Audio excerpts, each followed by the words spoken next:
Deanna said, my name is Brenna Goggin.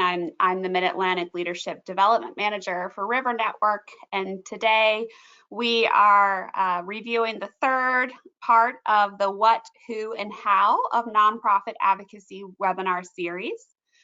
This particular webinar, Advocacy 103, Planning plus Resources equals an Effective Campaign, builds upon the previous two webinars that you can find, as Deanna said, on our website. Just to quickly refresh, in the first series, we reviewed the difference between advocacy and lobbying and how to report your lobbying activities to the IRS. That was the webinar short, just under 10 minutes. In the second webinar, we covered how you can get your board involved in advocacy, specific board policies you can adopt, and ways to weave advocacy into your organization's culture.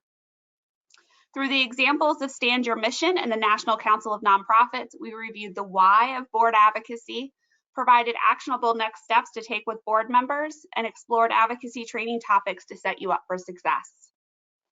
Today, we're taking the combination of those two things and combining them into a campaign plan. We'll break down each step of the campaign plan, including setting goals, identifying key audiences and influencers, and developing compelling messages.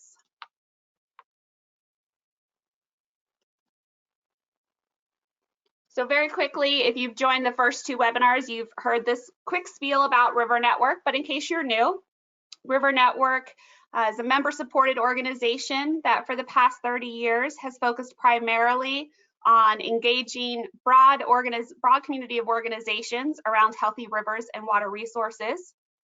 We have 4 strategic areas: clean, safe, affordable drinking water, resilient cities and communities, healthy rivers and agricultural landscapes, robust and effective water laws and policies.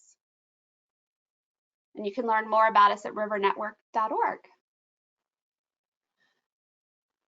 So if you participated in the second advocacy webinar, you heard me discuss the work I did with a large state-based environmental nonprofit before I joined River Network.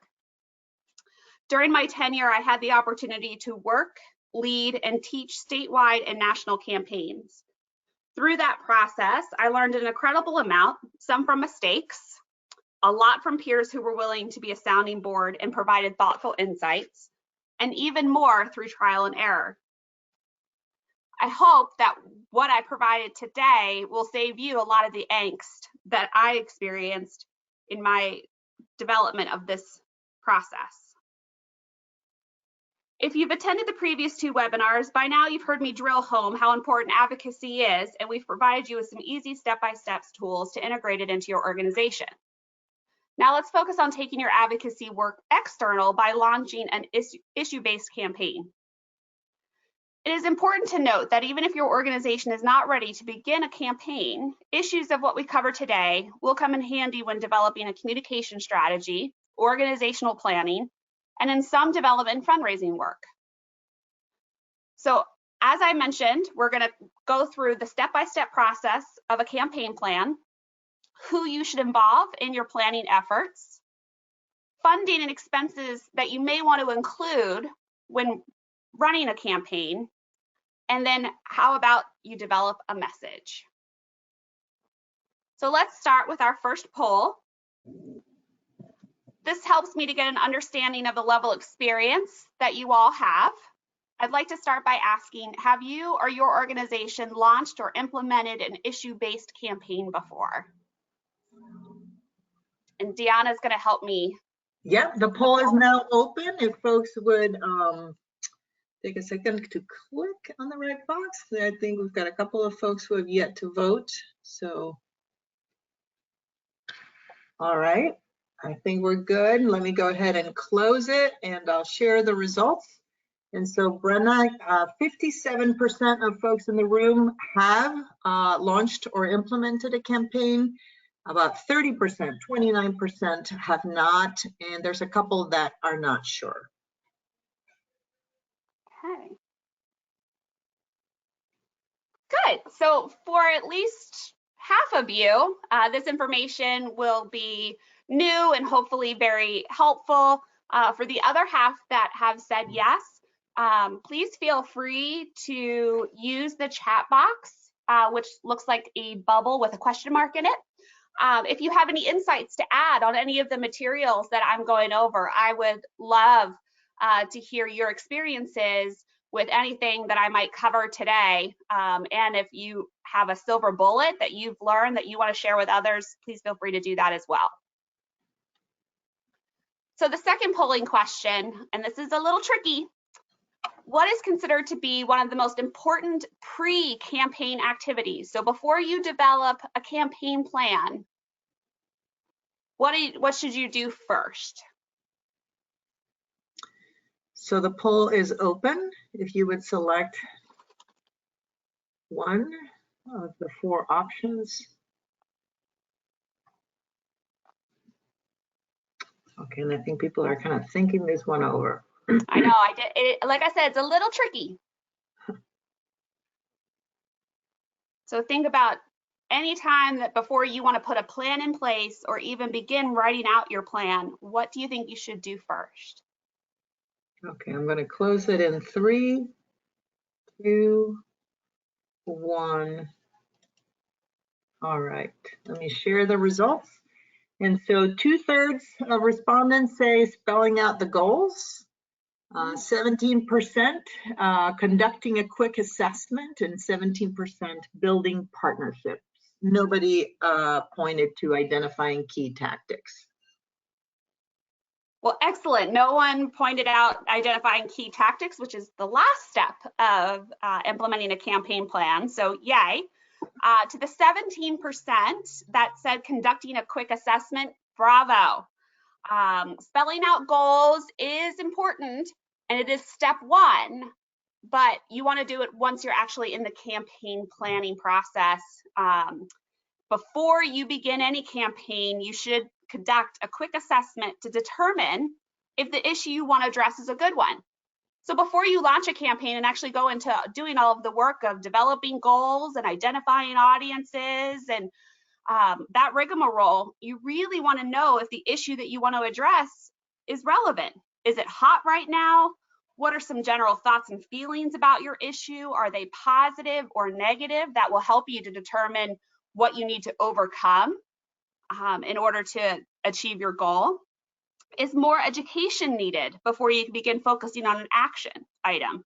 So for instance, one of the things that I'll talk about today is my experience running a clean water campaign in Delaware, where we found, as we were in the midst of our campaign, that much more education was needed on what water quality issues were facing Delaware before we could ask people to begin funding clean water work. Asking these general questions will help you to hone in on your goals. Other things to consider is what has already been done to address this issue. Look at what's out there. Were they successful or not? And if not, why? And if they were successful, don't reinvent the wheel. How can you use that to your advantage? So let's start by what is a campaign plan? Good old Wikipedia defines a campaign plan as a plan to achieve an objective, usually of a large scale over an extended period of time.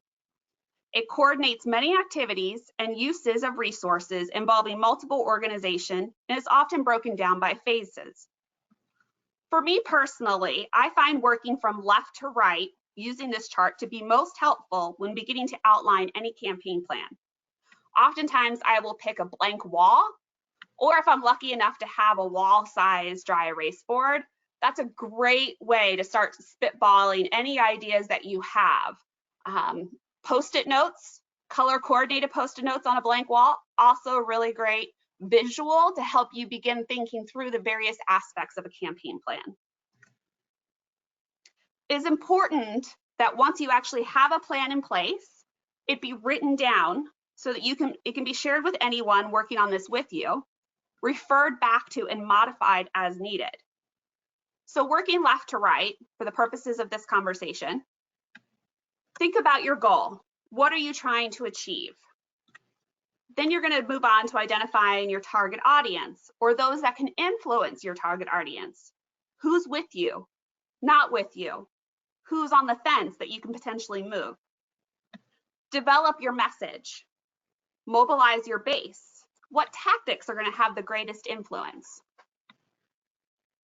One of the handouts included in today's webinar, and if you want to check out the handouts, on the right-hand side of your screen, there will be a notepad looking icon that has the right-hand corner folded down. That's where you'll find the handouts. I included a campaign plan guide from Bloomberg Advocacy Incubator, or BAI, focused on a campaign for tobacco-free kids. Now you might ask yourself, why is it that I am using a tobacco campaign plan for a advocacy issue-based River Network webinar? And the reason is because I found this tool to be really helpful in asking you questions and breaking down each of the campaign planning steps in really easily understood ways. And I thought it would be a really great reference that you can work back from when you begin to do any of your campaign planning. So we're going to break down each one of these step by step. So don't worry, I did just briefly go over it, but there's more to come. Step 1, establishing goals. So thank you to those that responded that establishing goals was the pre-campaign plan. It is number 1 when you start building a campaign. I'm sure by now everyone has heard of SMART goals, but it's always good to have a refresher. So what do I mean by specific? Before you consider how to use SMART goals for campaigns, you need to be specific about what you want to achieve. Think of this section as like developing a mission statement for your desired goals. Mostly at this stage, you'll be asking popular quote unquote W questions. Which limitations and resources like funding, staff, or expertise do you have to work with? Where is the location of the goal? Is it statewide, local, national? Who are the individuals that will help you meet the goals? Do you have relationships with them? Do you need to build relationships with them? Are you going to need to hire out or contract in some expertise to help you? Why are you trying to achieve this goal? Are there current threats that you're trying to address, or a perfect opportunity that you just can't pass up? The secret is defining specific answers to as many of these questions as possible. Measurable. Once the goals have been defined, you need a way of measuring your success. This helps you to stay motivated and clued in on how much progress you're actually making. Here are a few questions you should ask yourself during this phase. How will the goal be achieved? How many tactics will need to be used? How much money will I need to spend? How much and what kind of data do I need before I begin? And to conclude whether or not I was successful. Achievable. Unrealistic goal setting is one of the biggest reasons why goals are not met. Overwhelming goals are counterproductive and can lead to a downward spiral of failure. When a goal is not met, you'll get discouraged, and that in turn might instill belief that future goals cannot be met. It's helpful to consider the first two of the acronyms, specific and measurable, to determine how realistic that goal is. Take a close look at your deadline, resources, and personnel to determine what can be achieved. It's easier to set realistic goals when you understand what you have to work with. Relevant. The saying, be careful what you wish for, certainly applies here. You need to determine if the goal is something that you actually want and is relevant to other goals. It would be disappointing if you were to set a goal that upon achieving you realized did not matter or made a situation worse. A goal can be considered relevant if it can be answered yes to the majority of these questions. Is it relevant to the current political climate? Is my organization the right fit for this specific goal? Does this goal take advantage of the skill and experience available? Is the timing for the goal right? I think of it this way: if you are looking right now on November 12th, 2019, to strengthen the regulatory authority of the EPA, I might caution you to think, is this really the best time to do so? Is the political climate really ready for strengthening the Environmental Protection Agency? Could this or should this wait another year or two? Time bound. A timeline needs to be established for a goal to be finalized. The difficulty of the goal is somewhat based on the amount of time you have to complete it. If you remember the example that I used around our clean water campaign and securing funding for clean water in Delaware, we set ourselves 9 months to pass legislation that would create a funding mechanism for clean water. If you've ever worked on any type of legislation, you know that it takes multiple years to pass it, especially in a format that you would find agreeable. Setting 9 months to launch, implement, and evaluate a campaign in one legislative cycle was not realistic. Therefore, when I left, we were in year 5 of that campaign to pass legislation. As an afterthought, recycling in Delaware took 25 years to pass. So keep in mind that your time bound might look more like a marathon and not a sprint. So polling question number 3. What are the most effective ways to target your audience? Building a diverse coalition, using board and volunteers to connect you to new constituencies, understanding the political landscape, all of the above. This one's not as tricky.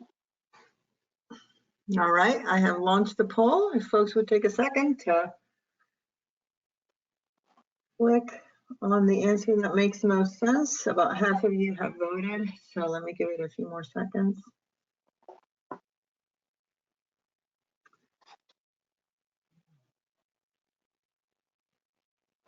All right, 3, 2, 1.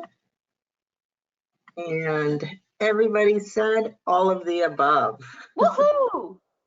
When in doubt, all of the above. Great job. So when I mentioned that you were doing a quick assessment before you began a campaign plan and you developed those SMART goals, part of the quick assessment also might include audience. This might require some additional informational gathering to determine who your audience might be. The point of polling question number 3 was to help you realize the power of relationships, those you have, those you need, and what steps you need to take in order to target those audiences. Oftentimes, when I talk about campaign planning, I'll get a question around, well, what if my target audience is the general public? No. The general public is not a targeted audience. You simply cannot target everyone. We have limited resources and limited time, so you want to be as specific as possible. To help you get specific, start by asking some generic questions.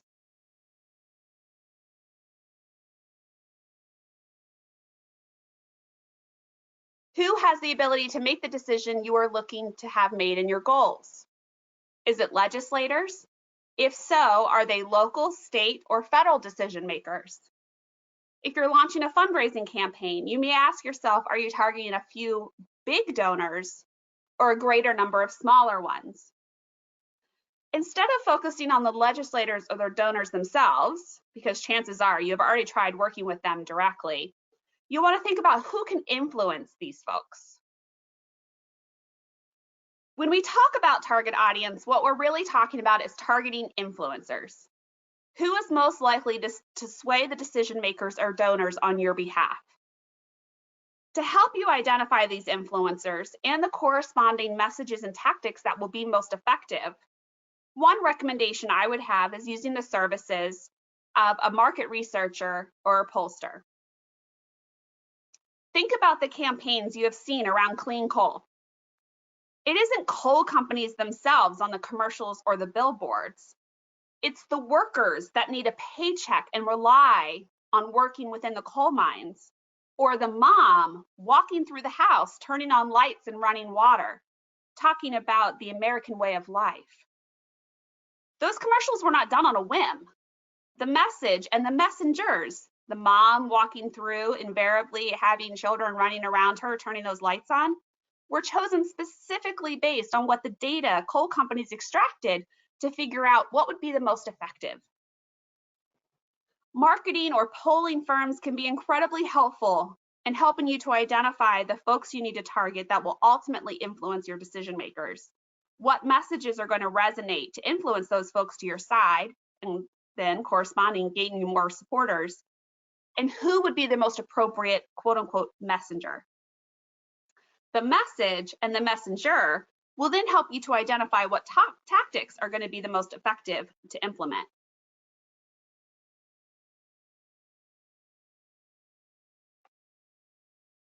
So when looking at your target audience and also helping you to identify influencers, it's an important thing to ask yourself, what relationships do you currently have? And this is one that I like to spell out so I can see what relationships I have, what relationships I need that will help me to achieve my goals, and then narrow that list down based on who will have the greatest influence on the ultimate decision maker. In the clean water campaign example that I talked about, one of the aspects that we found through our research is that if we were to put dedicated funding towards clean water in Delaware, it would create jobs. Except that an environmental organization like that I worked for, talking about jobs was not really authentic. What we needed was to have organizations like local labor unions and the Chamber of Commerce talk about that message, because ultimately they're the organizations that really push for business and jobs. So that message coming from them, but with a clean water slant, was much more authentic and much more believable to key legislators. So one of the first things that we did was we built an alliance, a diverse coalition of groups made up of businesses, professional groups, health organizations, business-related groups like labor unions and Chamber of Commerce that could be our messengers out there to legislators and the general public. We all had the same message: clean water is essential. But it was that after piece: clean water is essential for what? And that's where having that diversity at the table was really helpful.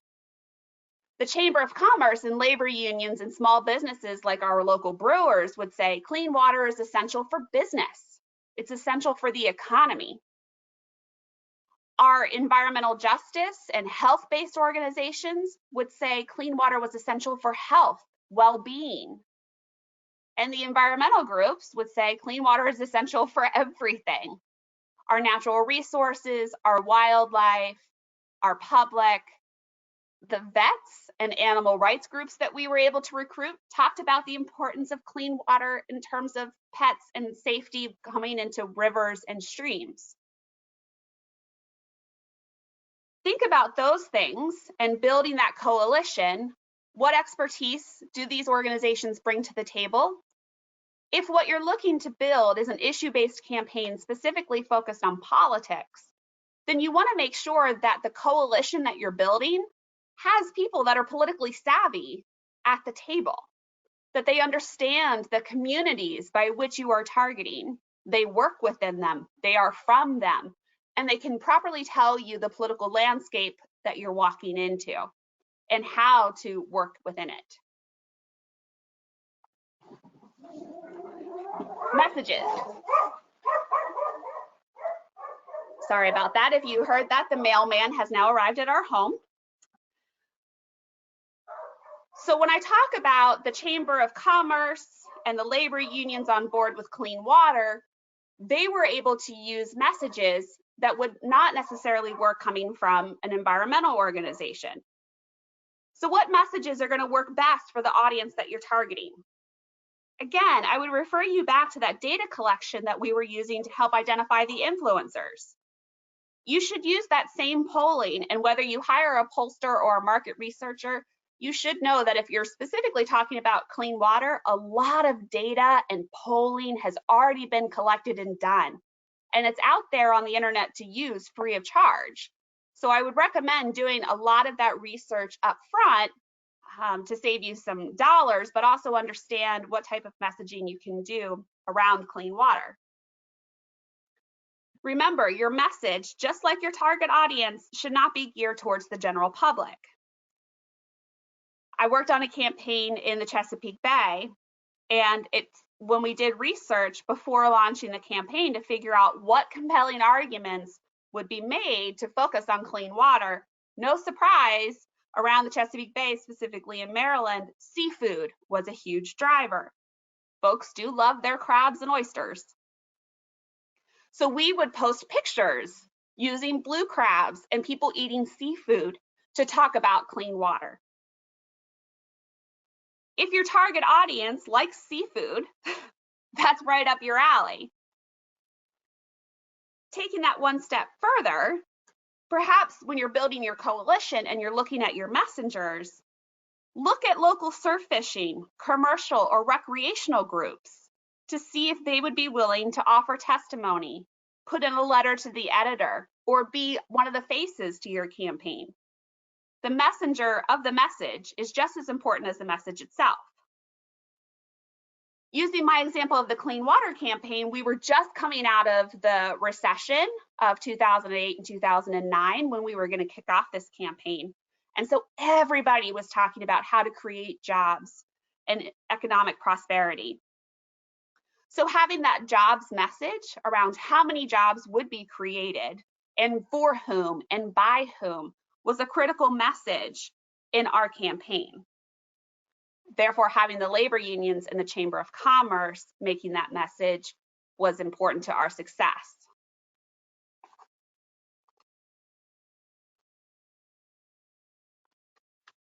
Now that you've identified what messages might resonate, which hopefully also led you to identify your brand or your campaign slogan, you now need to decide how you'll get the message out. Polling across the globe shows that clean water polls well. If you ask anybody to rank clean water against a myriad of other things, clean water invariably comes out close to the top, if not on top. Hence the reason why you'll see a lot of clean water campaigns. Clean water for all. Clean water is essential. Clean water now.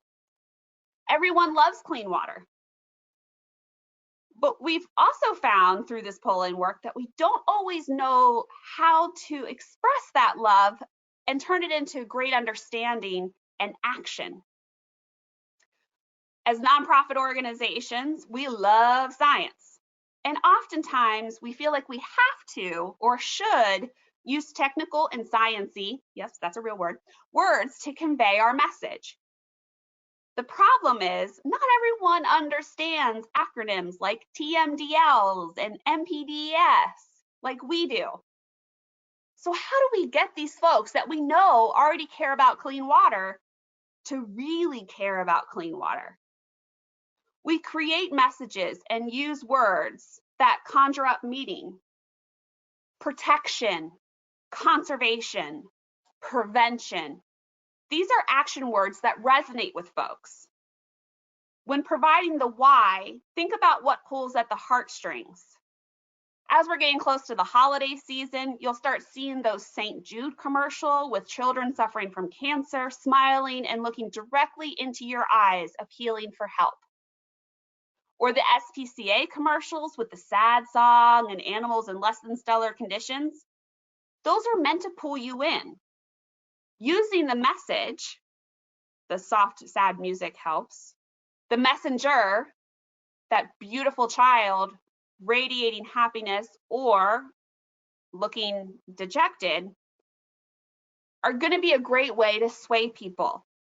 Keep in mind, I am not advocating for you to use alarmist or less than factual information to get people to do what you want them to do. But think about how it is that you can spin this information that makes it the most compelling. The marketing and polling research that you've done to help you identify the audience and the message should also help you determine what tactics you will need to achieve your goals. If you're launching a campaign focused on getting a stormwater utility established in your local jurisdiction, what messaging platforms are going to be the most helpful?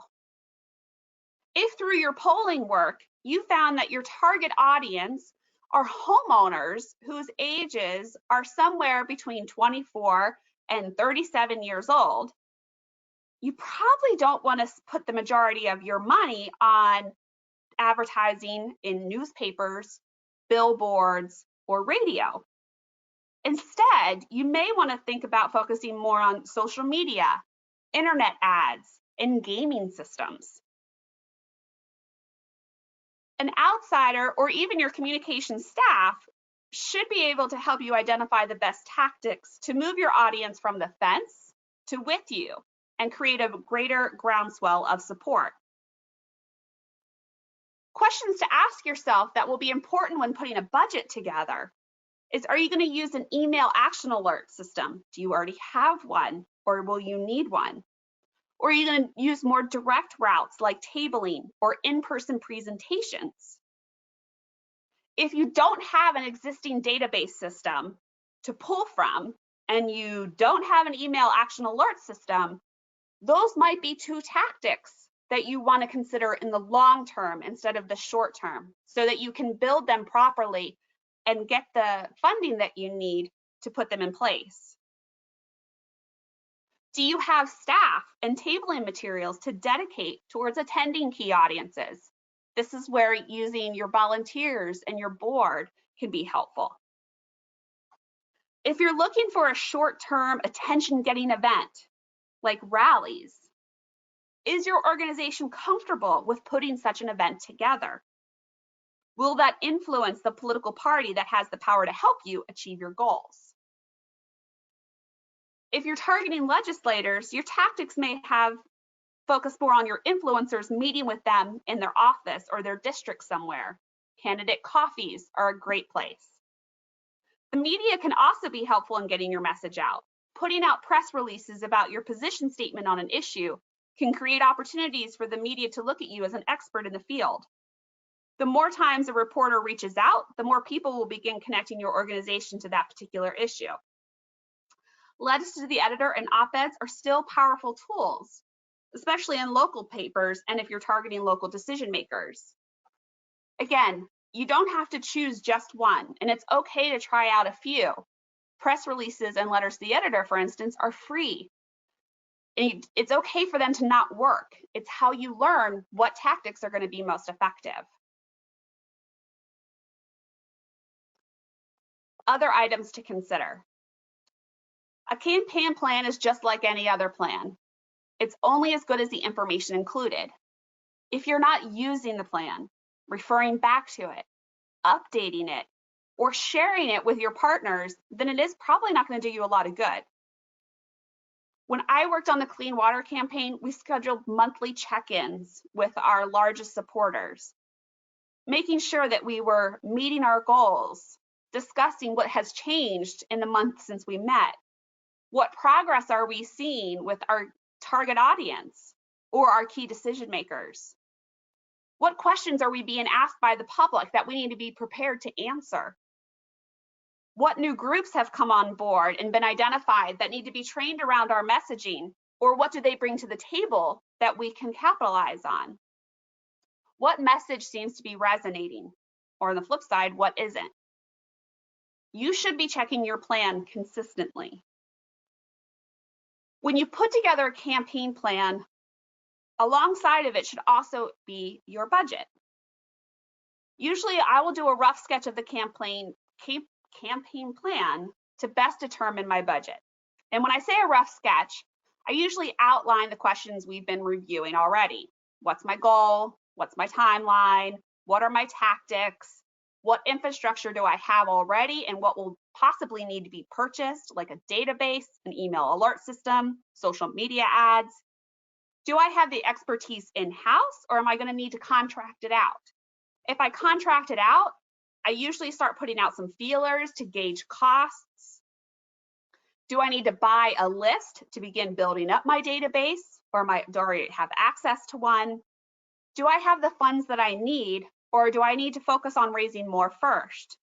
And where will those additional dollars come from? Campaigns can be a great opportunity to motivate your base and increase your donations. But you have to communicate the challenges or opportunities that you're facing and provide them, your donors, with additional opportunities to participate other than just giving. So we always had an annual clean water rally where we would ask folks to come down for 2 hours out of their day to Legislative Hall in their bright blue t-shirts and meet with their legislator. Most of these folks were very generous in the funding that they would provide to our clean water campaign, and they wanted to see those dollars at work.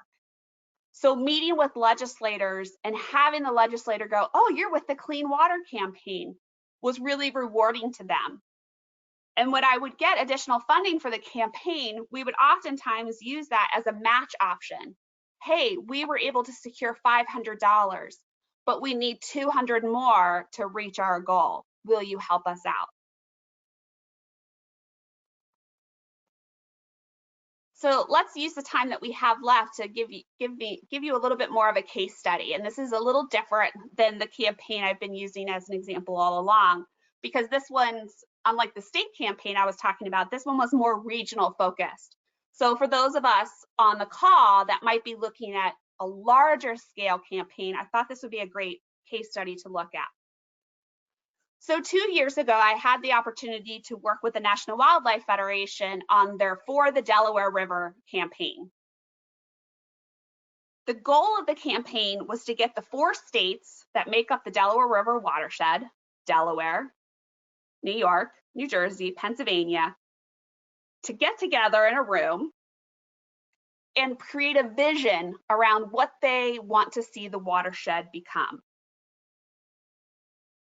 And how can they work together to protect it?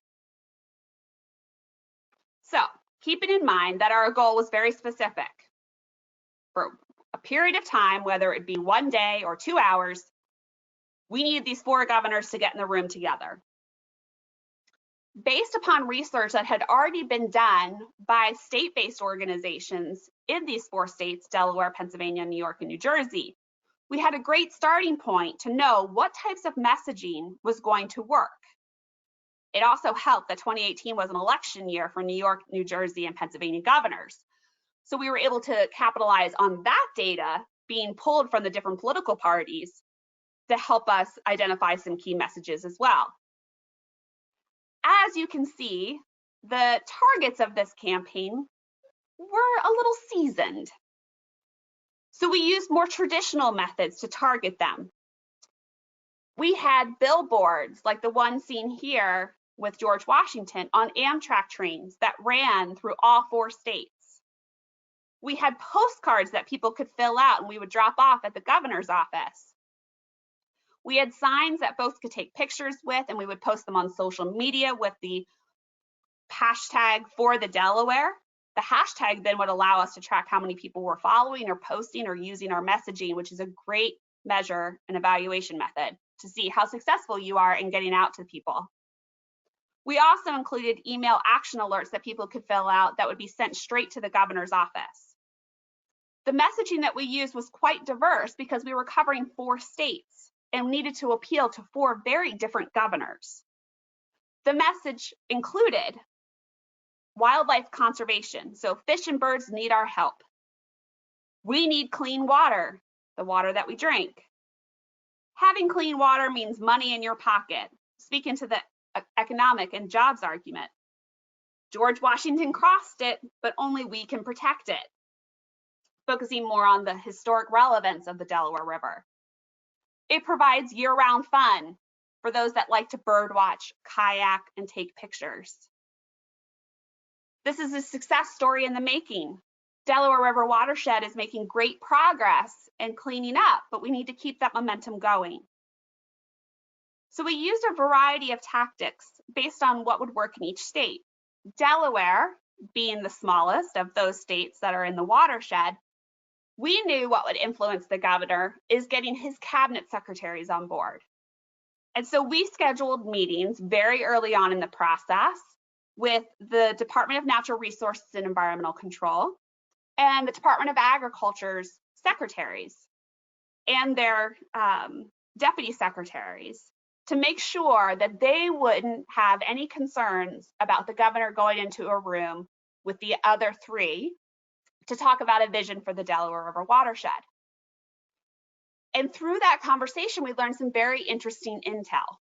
The first of which is they were very supportive of the idea, especially if it meant additional federal dollars would be coming to the watershed, about all 4 governors coming down and creating a vision. That was great news. We knew that the funding argument would be a good one to use when talking with other decision makers. This is going to bring additional resources to the watershed. It's going to bring additional attention to the watershed. What they also made clear is that they were not interested in becoming another Chesapeake Bay, in that they did not want additional regulatory authority at the federal or the state levels to come into play. That would be up for each individual jurisdiction to come up with. Also really important intel. We had to make sure that we specified in our messaging this was voluntary, and this would just be to bring attention and resources. So those were feedbacks that we got from 2 very powerful influencers that we otherwise would not have gotten had we not sat down and talked with them. So as you can see in the picture, we were able to get 3 of the 4 governors in the room in the upper right-hand corner.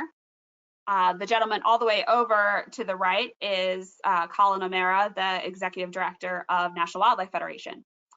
Governor Cuomo, while certainly supportive of the work of bringing attention and resources to the watershed, was unable to make that meeting. However, the 3 that were able to meet together did agree that together, collectively, they would become advocates for the Delaware River watershed, and that they would highlight the importance of this watershed to the federal delegation to make sure that additional resources and funding would come to the watershed, and that they needed to do more in their states to protect this critical resource.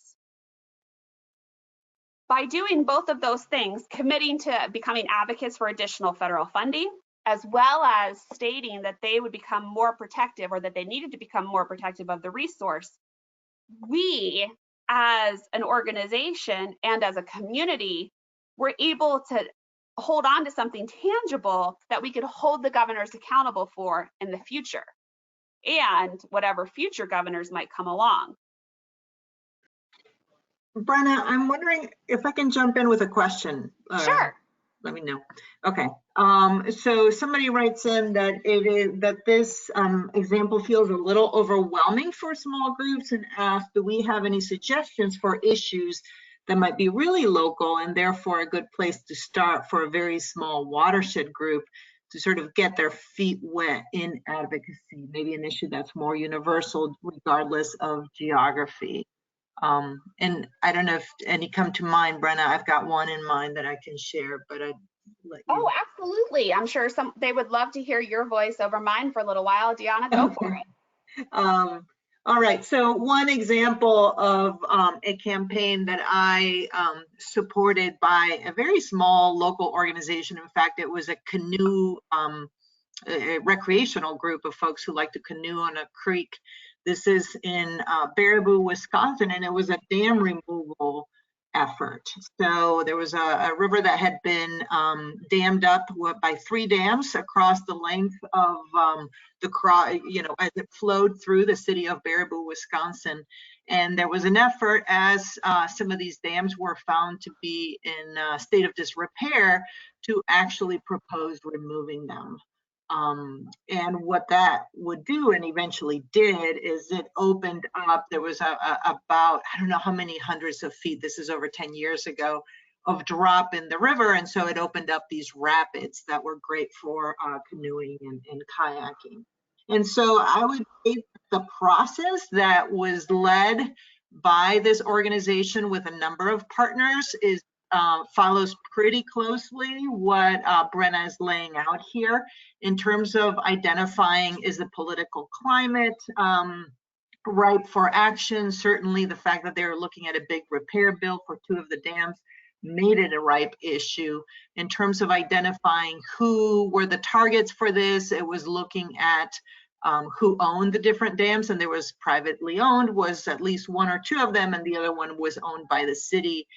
So there was a whole lot of strategies that were targeting both of those owners. At the private landowner, helping him understand how much the repair bill would come to, and at the city level, engaging in a public campaign by taxpayers, in essence, speaking up on behalf of letting go of this hazard and of this liability that would be on the taxpayer's dime to repair.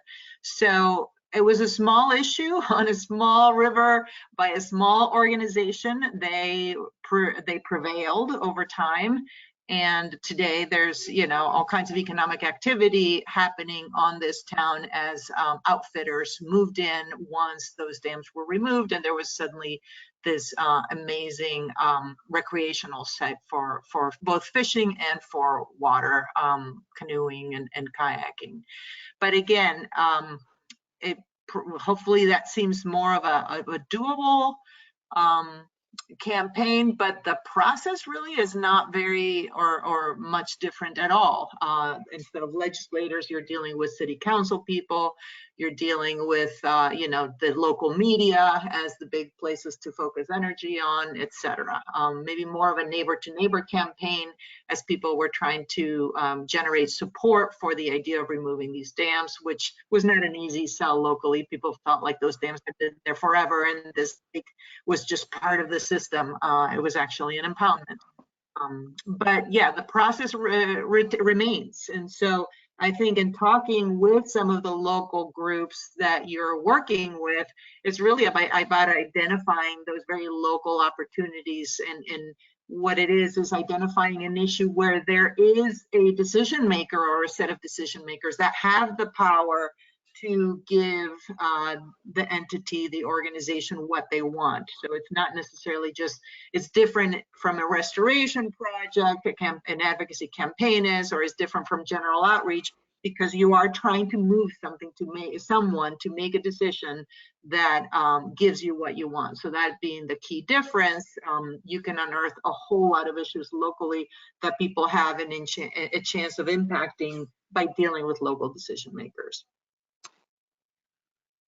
Brenda, I don't know if you have anything else to add, or if you want to just keep moving on.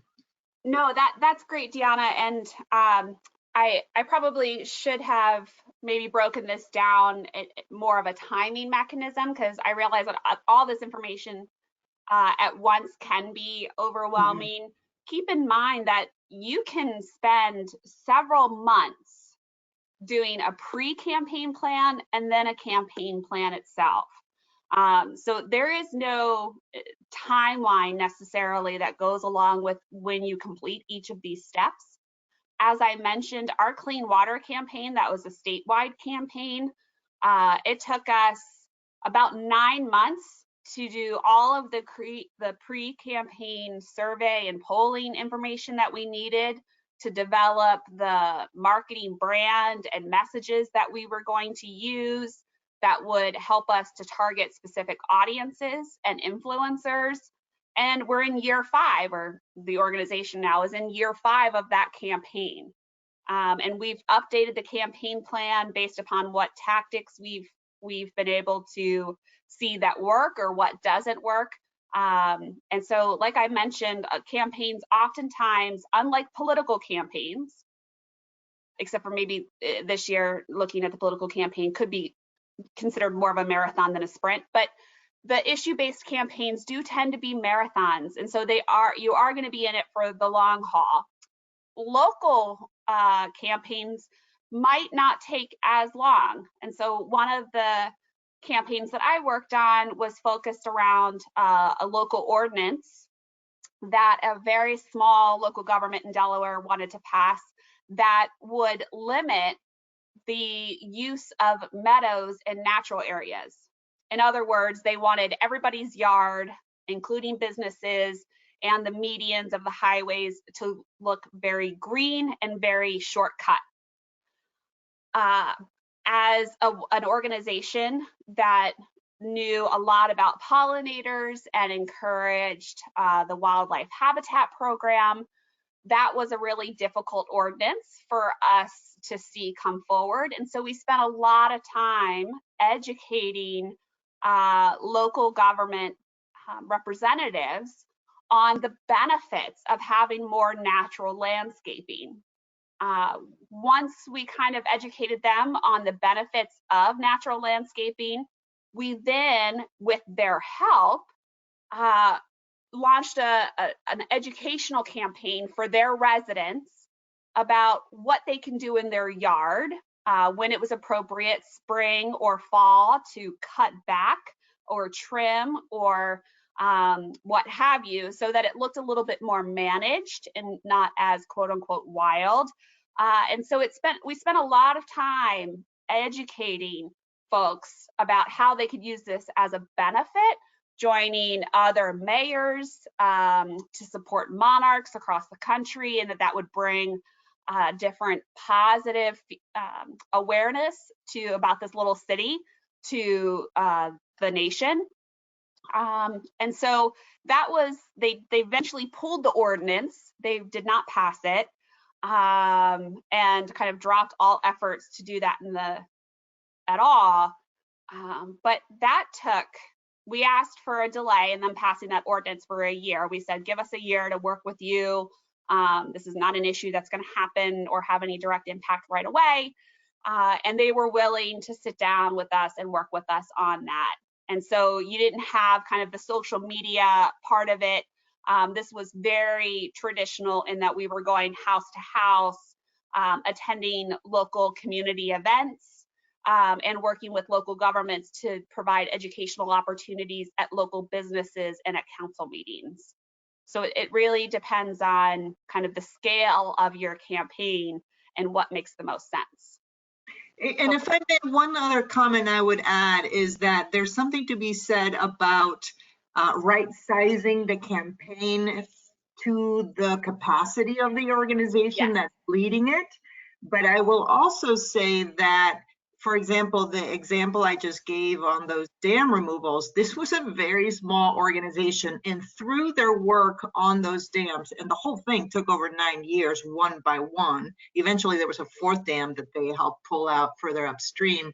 But the group grew in terms of budget, credibility, volunteers, leadership. So by taking on the campaigns and being very proactive about using it as a way to increase the funding and the leadership that they attracted to the organization, they increased their capacity with every one of those steps of that campaign. So it's not to say, you know, a campaign that leaves an organization burnt out and exhausted and drained of volunteers probably wasn't the right sized or wasn't implemented in a way to really build the strength, and that's something to keep an eye on as well.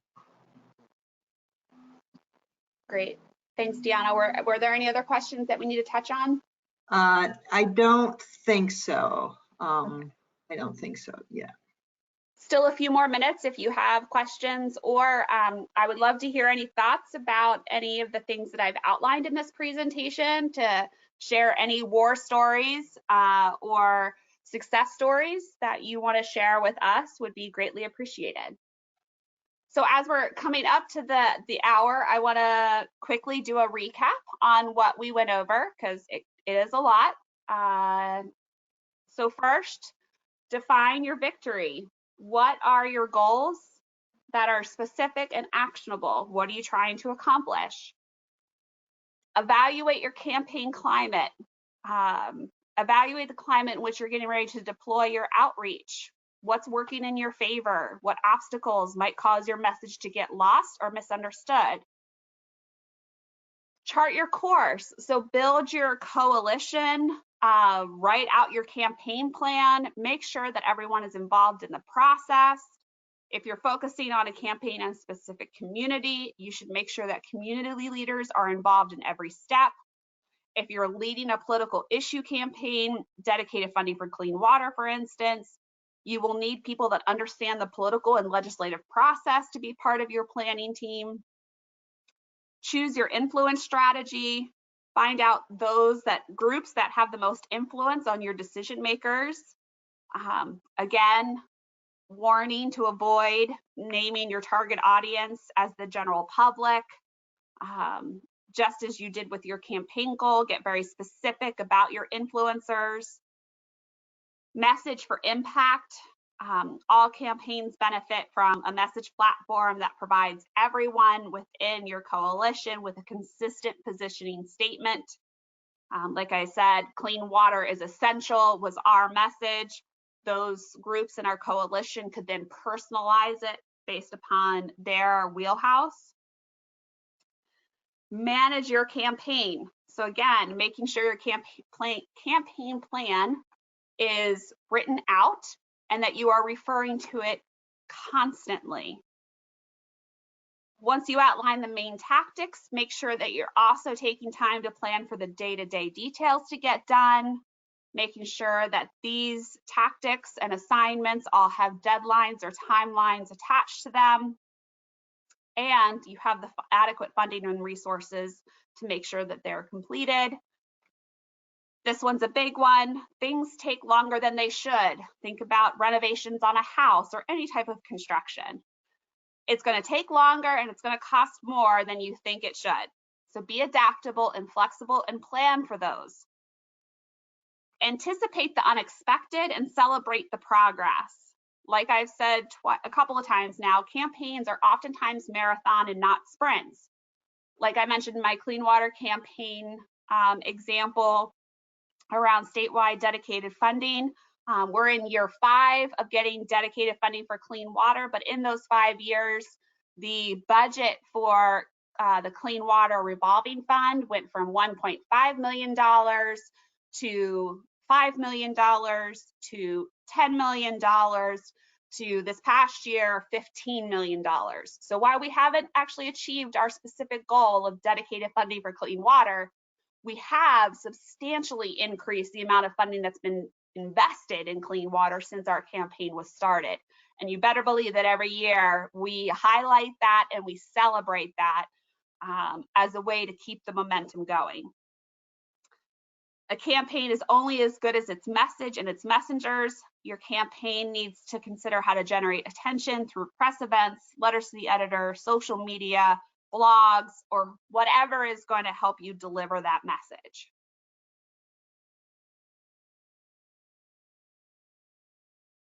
So just a quick reminder, we do have a survey to help us evaluate what trainings we'll offer in the future, and of course keep this one updated and relevant.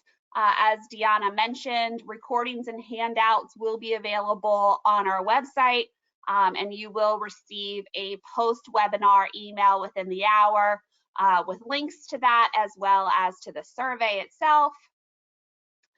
Just a quick shameless plug, if you're not already a member of River Network, please consider joining. Membership is a great way to support our organization and these trainings that we offer. You also get a significant discount on River Rally, and in 2020, it will be in San Antonio, Texas. We hope to see you there. And thank you very much for your participation today. I hope you found this information to be incredibly helpful. And please reach out to me at bgoggin@rivernetwork.org if you have any questions. Thank you all so very much. Deanna, did you have anything else? No, thank you for spending part of your afternoon with us, and reach out if you have any questions. We'd love to work more closely with you to support your advocacy. So have a great afternoon, everybody. Yes, thank you.